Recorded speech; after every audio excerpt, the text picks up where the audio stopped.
Pudge had never been more than an average high school student. He wasn't popular, didn't have many friends, and he was obsessed with reading the last words of famous dead people. And then he met Alaska. She molded him into someone that people wanted to be around. An adventurous, carefree spirit who was everyone's friend. And so he became fascinated with her. And then, not too long after that, she died. Whether it was suicide or not, Pudge wanted to know what happened to her and why it happened to her in Looking for Alaska by John Green. From the desk of Takumi Hikito to Pudge and Colonel. I'm sorry I haven't talked to you in a while. I'm not going to graduation. My flight for Japan leaves tomorrow morning. For a long time, I was mad at you. The way that you cut me out of everything hurt me, so I kept what I knew to myself.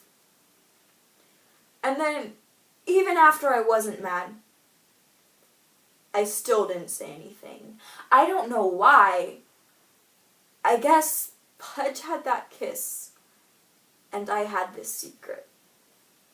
You've probably figured this out already, but I saw her that night. I was sitting in my dorm with Laura and some people, and I heard crying out the back window, so I ran outside and she was walking across the soccer field. Her mother was dead 8 years that night, and she always brought flowers to her mother's grave, but that night she forgot.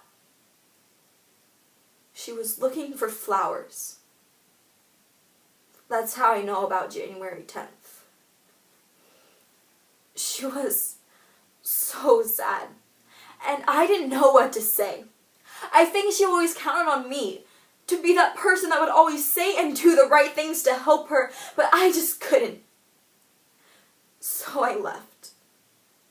But she was drunk, just trashed drunk, and I didn't think she would do anything.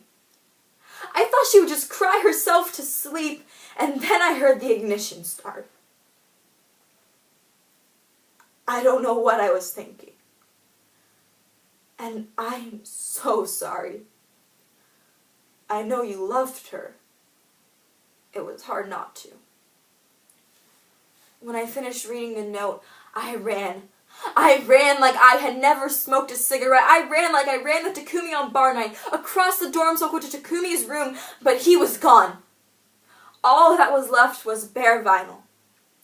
And I did not have the time to tell him what I had just realized. That I forgave him, and that she forgave us, and that we had to forgive to survive the labyrinth. There were so many things we would have to leave done and things left undone that night. Things that we thought were okay at the moment because we could not see the future. If only we could see the endless string of consequences that result from our smallest actions, but we cannot know better until knowing better is useless. And when I was walking back to my room, I realized I would never know. I would never know her last thoughts in the moment she spent as a person. I would never know if she left us on purpose, but the not knowing would not keep me from caring. And I will always love Alaska Young, my crooked neighbor, with all of my crooked heart. And when I got back to room 43, Colonel was gone. So I left the note on the top bunk, and I sat down and I wrote my way out of the labyrinth.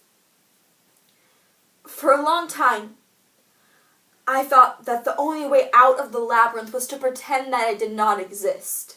To build your own self-sufficient world in the back corner of the maze and pretend that I am not lost but home. But believing that left me a lonely life accompanied by nothing but the last two words of the already dead. So I came here looking for a great perhaps, for real friends and a more than minor life, and then I screwed up. and Colonel screwed up, and Takumi screwed up, and there was no sugarcoating it. She deserved better friends. And even when she screwed up, all those years ago, just a little girl, terrified into paralysis, she collapsed into the enigma of herself, and I could have done that. But I saw where it led for her. So I still believe in the great perhaps. And I can believe in it in spite of having lost her, because I will forget her. And that which came together will fall apart imperceptibly slow, and I will forget. But she will forgive my forgetting, just as I forgave her, for forgetting me, and the Colonel, and everyone else except for herself and her mother on that night. And she will forgive me, just as her mother forgave her, and here's how I know. For a long time, I thought she was just dead. Just a body being eaten by bugs. That soon she would be nothing but the bones that I never saw. And then I thought of the process of becoming bone, and then fossil, and then coal that will, in millions of years, be mined by the people of the future. And how years from now she would be smoke, billowing out of a haystack, coating the atmosphere. Maybe she's just matter, and matter gets recycled. And sometimes I believe that the afterlife is something that we created to make our time in the labyrinth more bearable, to ease the pain of loss. And ultimately, I believe she was more than matter. Lots of us will be recycled. But there is a part of us greater than the sum of our parts combined. If you take Alaska's genetic code, and you add her life experiences, and the relationship she had with people, and the size and shape of her body, you do not get her. You get someone else entirely. There is a sum of her greater than the sum of her knowable parts, and that part has to go somewhere because it cannot be destroyed.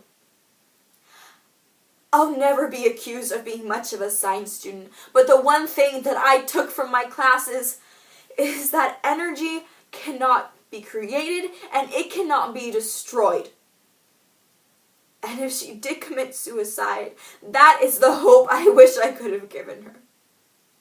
That forgetting her mother, failing her mother and her friends and herself, those are awful things, but those awful things are survivable because we are as indestructible as we believe ourselves to be. When parents say teenagers think they're invincible, with that dumb smile on their faces, they don't know how right they are. We need never be hopeless because we can never be irreparably broken. Like all energy, we cannot be born and we cannot die. Like all energy, we can only change shape and size and manifestation. So that part of her had to go somewhere. And they forget that when they get old. They get scared of failing. But that part of us is greater than the sum of our parts combined. So I know I cannot be born, I cannot die, therefore I cannot fail. And that is how I know Alaska forgives me. Thomas Edison's last words were, "It's beautiful over there." And I don't know where there is, but I believe that it's somewhere, and I hope that it's beautiful.